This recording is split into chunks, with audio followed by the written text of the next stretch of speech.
Hi friends, எல்லாருக்கும் வணக்கம். இப்போ நம்ம என்ன பார்க்க போகிறோன்னா முருங்கைக்காய் சூப்பு. ஏற்கனவே முருங்கைக்காய் கொஞ்சம் தண்ணி ஊற்றிட்டு கொஞ்சம் தக்காளி போட்டுட்டு கொஞ்சம் லைட்டாக உப்பு போட்டு வேக வச்சுருக்கு.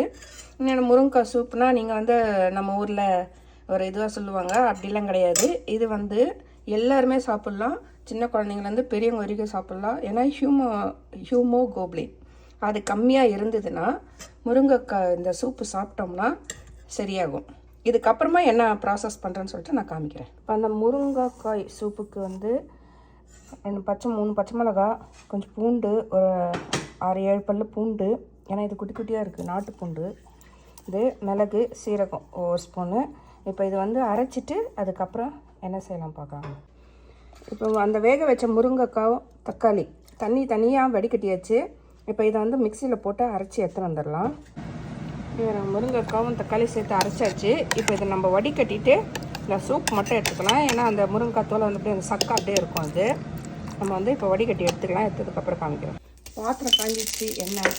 இப்போ கடுகு போட்டு இது சீரகம் போட்டாச்சு. இது காஞ்சிச்சு. சீரகம், நம்ம பூண்டு, கருவேப்பிலை, காஞ்ச மிளகா. பூண்டு அப்படியே கையில் சும்மா அப்படியே ஒன்றும் அதிகமாக நச்சுட்டுருக்குங்க. அந்த சூப்பு அதை வடிகட்டினது, அப்புறம் வேக வச்ச தண்ணி, அவ்வளோதான்.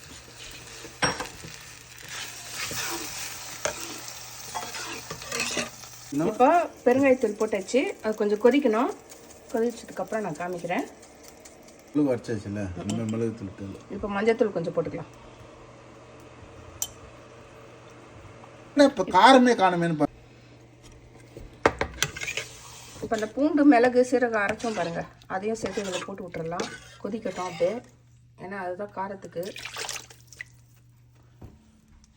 ஏன்னா ரொம்ப காரம் கிடையாது, சும்மா லைட்டான காரத்தை நம்ம குடிக்கிற அளவுக்கு இருக்கணும். ஏன்னா நீங்கள் அது பசங்களுக்கு கூட கொடுக்கலாம் தாராளமாக. அவ்வளோதாங்க, சூப்பு கொதிச்சிச்சு. இதை ஆஃப் பண்ணிடலாம். இதை எல்லோரும் வீட்டில் இருக்கவங்க எல்லாருமே, சின்னவங்களும் பெரியவங்களும் குடிக்கலாம். ஹியூமோகுளோபின் கம்மியாக இருக்குது. ஓகே, அவங்களாம் இது குடித்தோம்னா கொஞ்சம் உடம்புல ரத்தம் ஊறும். Okay, bye, see you. N video பார்த்ததுக்கு புதுசாக வரவங்க சப்ஸ்கிரைப் பண்ணுங்கள், உங்கள் ஃப்ரெண்ட்ஸுங்களுக்கு ஷேர் பண்ணுங்கள். தேங்க்யூ.